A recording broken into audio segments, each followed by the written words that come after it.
Good evening, everyone. My name is Han Hui Hui, and as you can see me now, I have came out, except that there are some blue bags on my wrist. But I know lah. okay. So today we were supposed to be here because budget was released on Monday. Then the budget said that they are going to increase our water tax, they are going to increase the carbon tax, and people are saying, so what? It's none of my business. Back in 2013, it was the first time that I spoke at Hong Lim Park. After which, we started holding monthly events, from education to SNCC, to the budget, forums, etc. In 2014, during June, we protested against Singapore's CPF system, CPF minimum sum. Back then, the minimum sum was about 140,000. But today, as we are standing here right now, the CPF minimum sum is $166,000. How many Singaporeans can afford $166,000 inside their CPF account? 1 month later, in July 2014, we protested against Singapore's healthcare system. And after our protest, they renamed the minimum sum and call it Basic Healthcare Sum. Now, it's being priced and set at $52,000. This means Singaporeans have a total of almost 220,000 being locked up in their CPF account as of today. What's going to happen years down the road? What's going to happen by the time I reach 55? If it keeps increasing at the rate of $10,000 to $20,000 every year, nobody knows when the PAP will stop. After that, when we protest against the SNCC, people say, it's none of my business. It's not my town council that's affected. They say it's the 7th town council, it's the 8th town council. But this month is being revealed that 15 town councils will be affected. First, they will increase it by up to $9. Then they increase it to up to $8. But Singaporeans are saying, so what? And some of them even feel thankful. They say, oh, you know what? The PAP is increasing it to a total of $17 only. But the cleaners' wages will increase as well because cleaners have minimum wage. Are you sure this sum of $17 are being given to the cleaners? And if they are going to collect $17 per household, one block of flats have 100 households. And now we have flats as high as 40 stories, so 400 households. Are all this money collected per blocks of flat, per SMC, per GRC being given to the cleaners? Are the cleaners the ones who are going to have multi-million dollars worth of salary, given that we are collecting so much money from our SNCC into our sinking fund? No. This money are not given to the cleaners. This money are not given to help the people. This money are not given as part of the people's salary, but to the PAP minister's salary. Why? Because they complain. They say that their salary has not increased, stuck at $2.2 million. But Singaporeans, when our salary is being stuck at $2,000, how many people actually complain about it? How many people dare to complain that their salary is $2,000? No. Singaporeans don't organize ourselves. Singaporeans don't step forward and say that we are not being paid a fair wage. Singaporeans don't step forward and say that our salary should increase. Is it because the water is important, therefore the price of water increase? Is it because the SNCC and Town Council is important, therefore our SNCC increase? If so, does it mean that Singaporeans are not important? That's why our salary don't increase. So Singaporeans don't protest about us not having minimum wage. Singaporeans don't protest about us not having independent labour unions. Whereas the PAP, they will go to the parliament and complain about how they are not being paid high enough. that $2.2 million is not enough as their salary.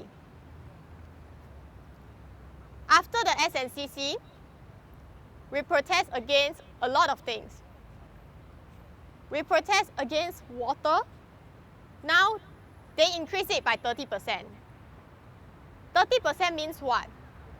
It means that businesses will have an increase of almost $25 every month.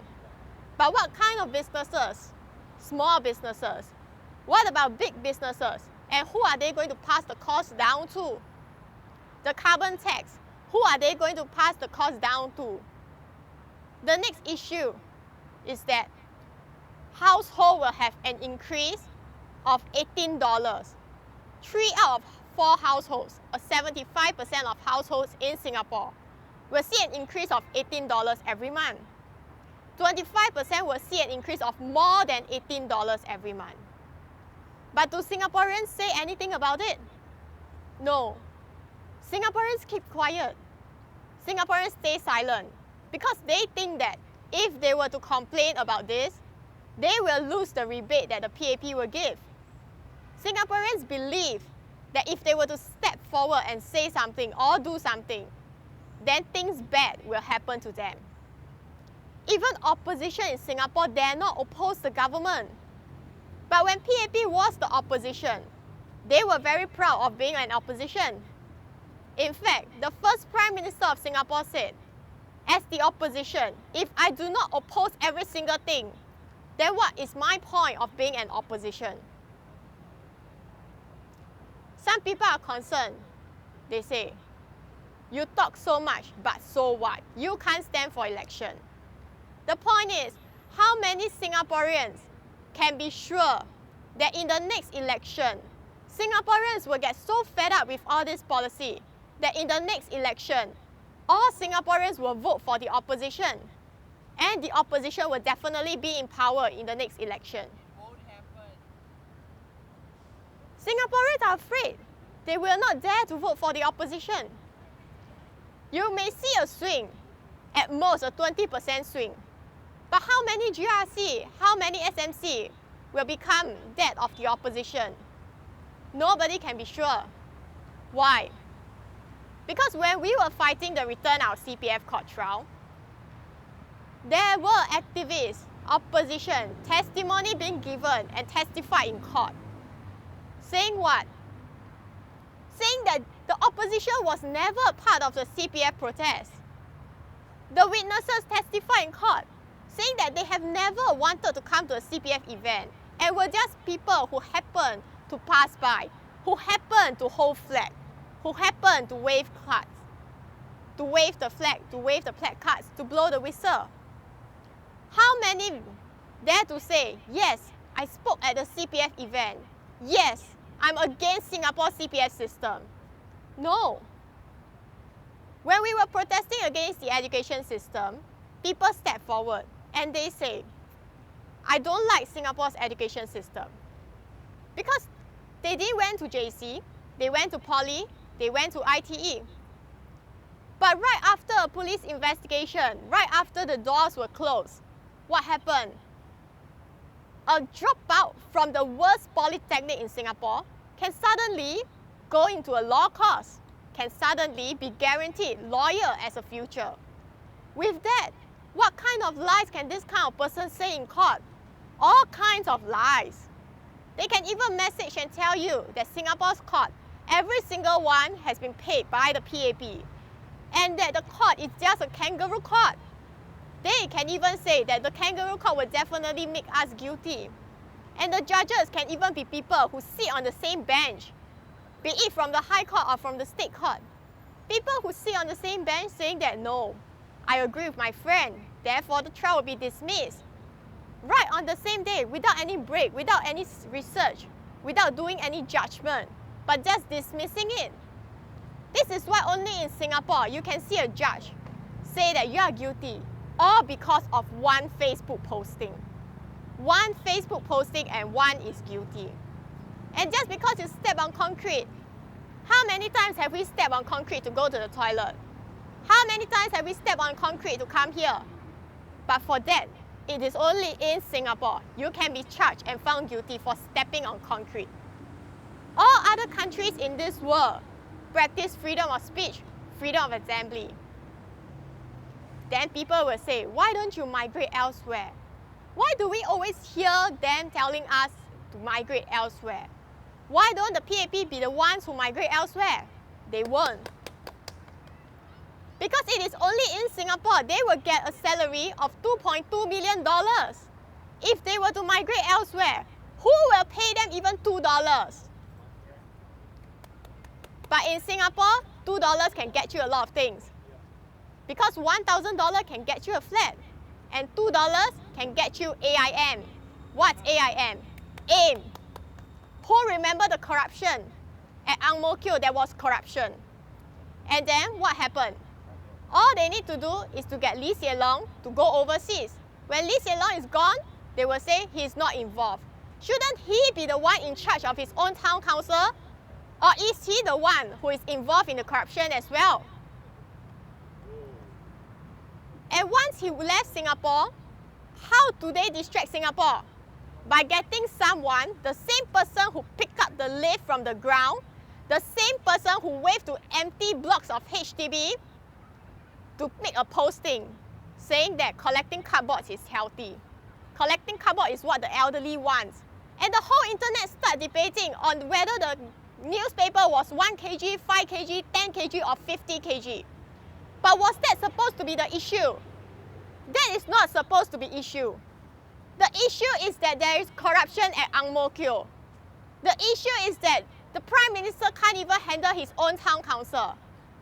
But by simply having someone posting a news about the newspaper auntie and making a news about the weight of the newspaper, the entire country, all Singaporeans started to get so easily distracted.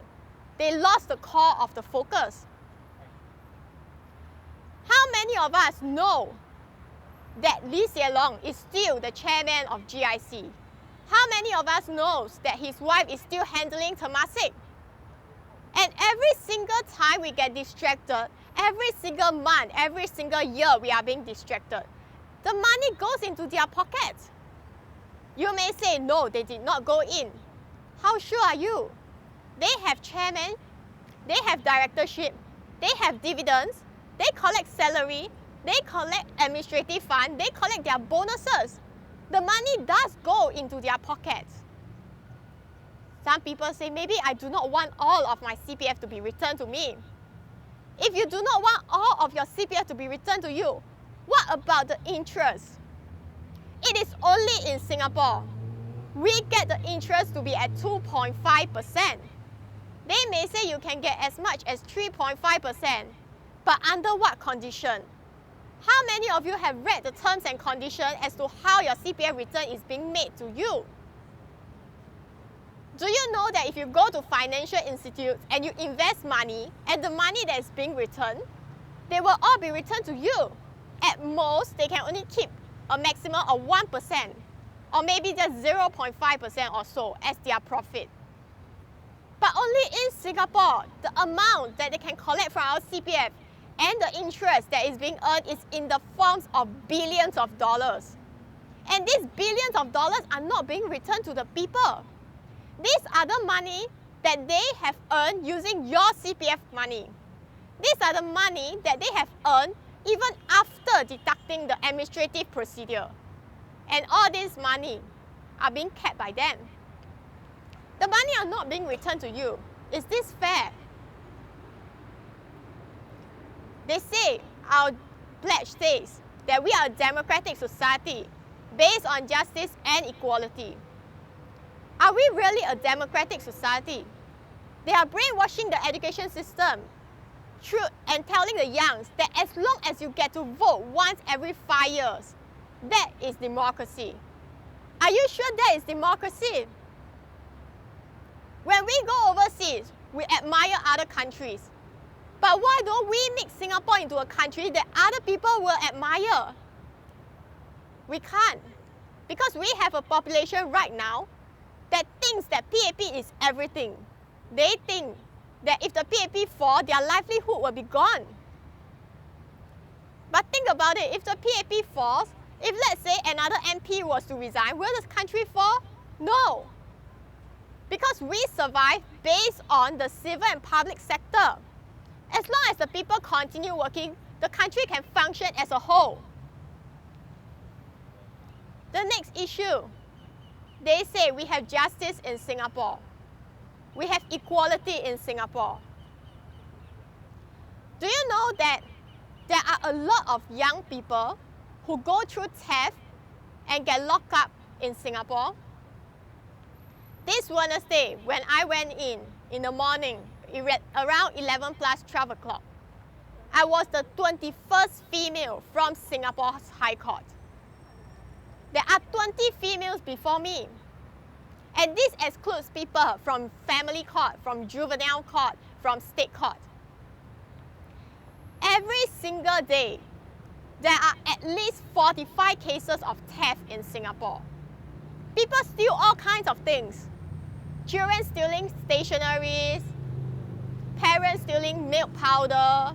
These are real statistics that is given by the government themselves. And every single month, there are at least 4,000 people being sent to one division of the prison. But how many prison divisions do we have in Singapore? How many prisons do we have in Singapore? It's not just Changi Prison. Right below our courts, it's an entire building of prisons as well. Right below our courts, the underground passageway. Whenever we enter the court, we see those spiral staircase goes down. When we ask, what is it? They don't tell us. They say there's nothing. If there's nothing, why do they go down? If there's nothing, why do they come up? Below is an entire building of prisons. For vans, for police car, for criminals, for inmates. Even children get shackled. When one of the photo of one toddler gets shackled was being shared in Singapore, people say that is just a one-time incident. That is not true. When people told me that Amos was shackled and that his hand was all red, I thought, is that true? Until I experienced it myself. Yes, the shackle itself is very heavy. And not only that, it's made out of sharp metal. So if you try to struggle, it will cut your wrist. And if you don't struggle, it will just make your entire hand become red because blood cannot flow through.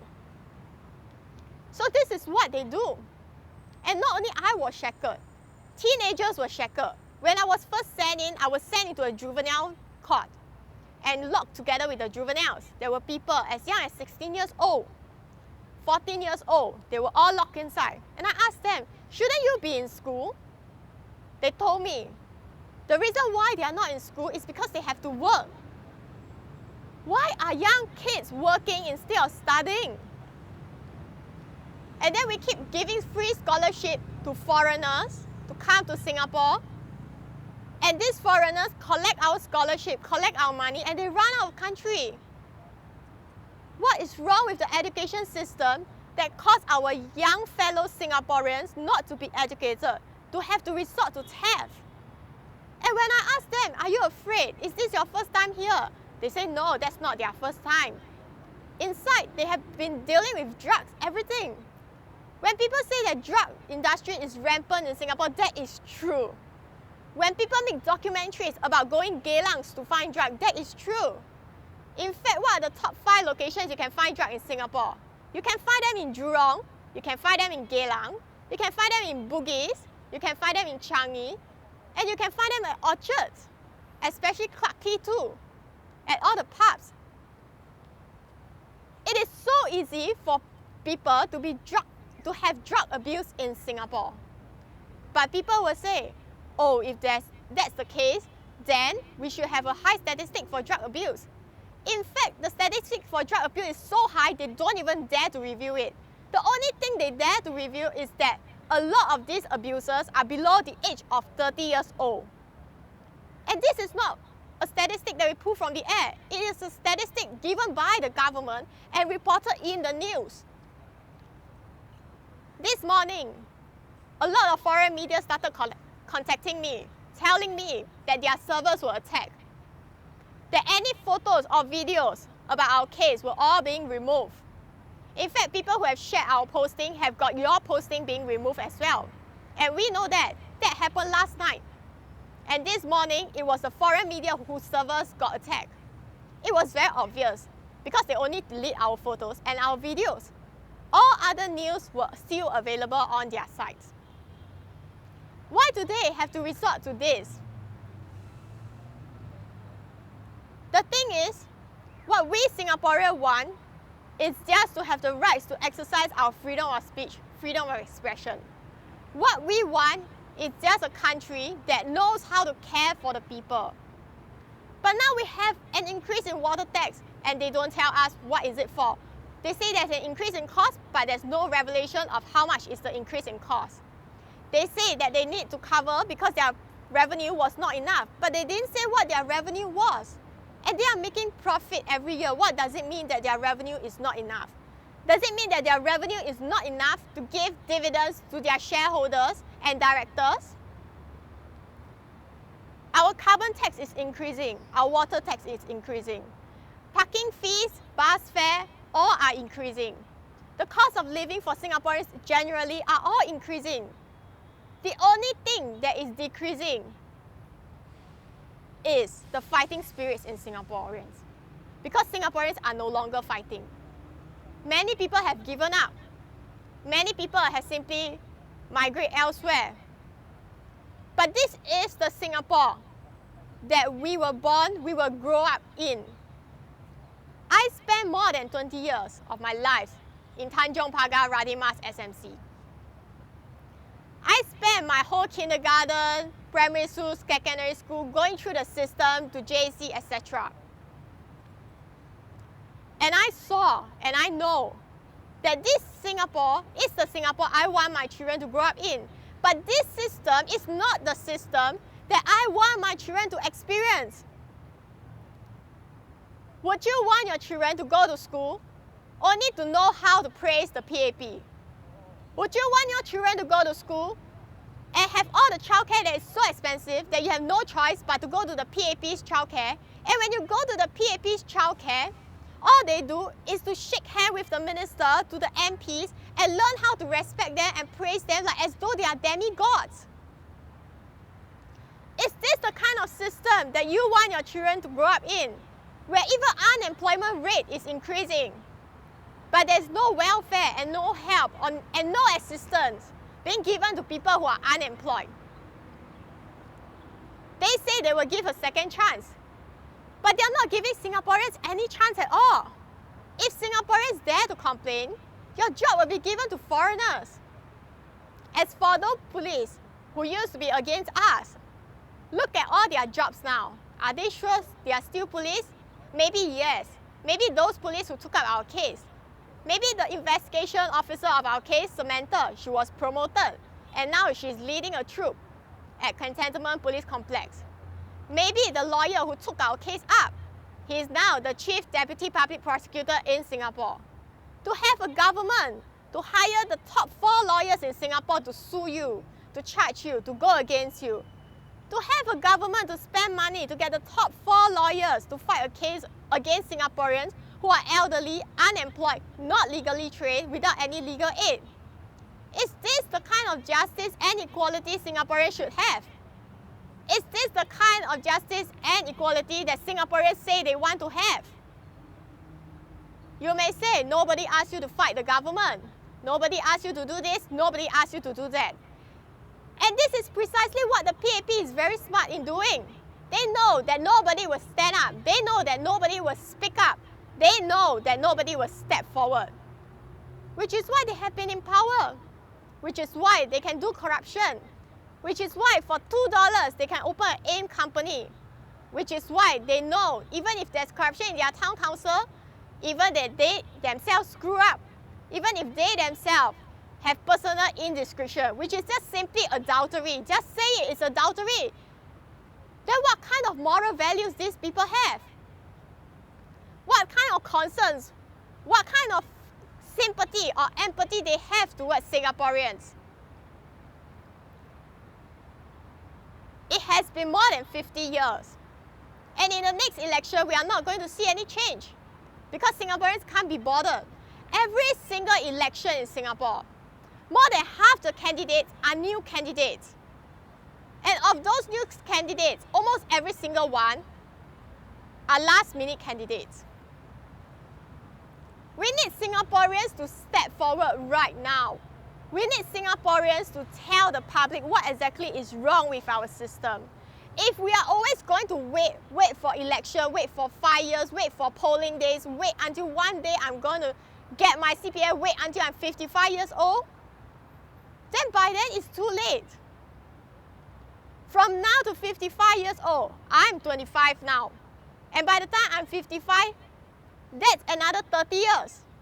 If every year the PAP is going to increase $10,000, 30 years, that's $300,000. Are you sure our salary will increase? Have you ever seen that the government says that from now on, this year, every single person will have a 30% increase in your salary? No, they never say that. Have they ever said that your salary will be pegged to us, the minister, because we, the minister, treat you as equal? Have they ever said they are going to raise the salary of the people to $2.2 million? No. Have they ever said that they are going to set a good example and put their salary at $1,000? No. They only know how to say that to Singaporeans, but they themselves lead another double standard. They tell us that healthcare is cheap, but can they guarantee that if we were to have a heart bypass, it will just be $8? Can they guarantee if any Singaporean experience stroke, there will be 3 doctors down there taking care of them to say that Singapore's healthcare and doctors are top quality and good? Can they guarantee that if Singaporeans can't get a place in local university and can't go elsewhere, they will make sure they tweak the system, just like how they tweak the system in order for their own son to get scholarship. From one scholarship position, they open up a few, and they even added in interviews. That it's up to them to decide who will get a scholarship, just so their own child can get it, just so their own children can get it. Will they do the same for Singaporeans? No, they won't. They leave it to Singaporeans to fight for yourself. They leave it for Singaporeans to fight for ourselves. They don't see us as the same. They don't see us as one united people. They see us as one group of slaves, one population of slaves for them to exploit. If you don't want to take this job, someone else will take it. In fact, the entire Singapore judiciary system has only one Singaporean taking me down. And after they have handed all my belongings, every single person was a foreigner. Which is why they are asking, can we allow foreigners to take this job because Singaporeans don't want it?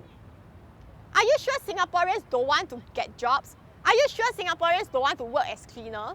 If you give a cleaner $2.2 million, if you give a cleaner $2,000, will they take the job?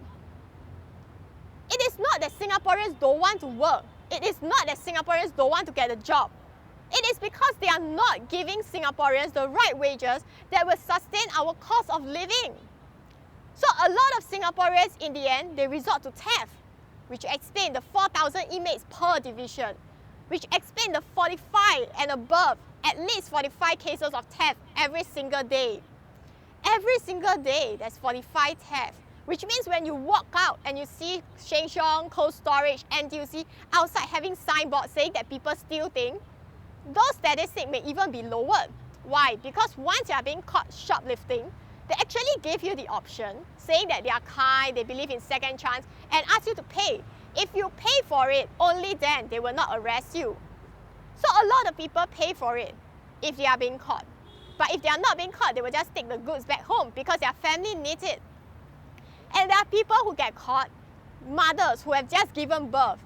They get caught, they say, please, I want you to give all this milk powder for my husband to bring back home. Because I need to feed my child who is a newborn. But you can bring me to prison because that parent has lost the job.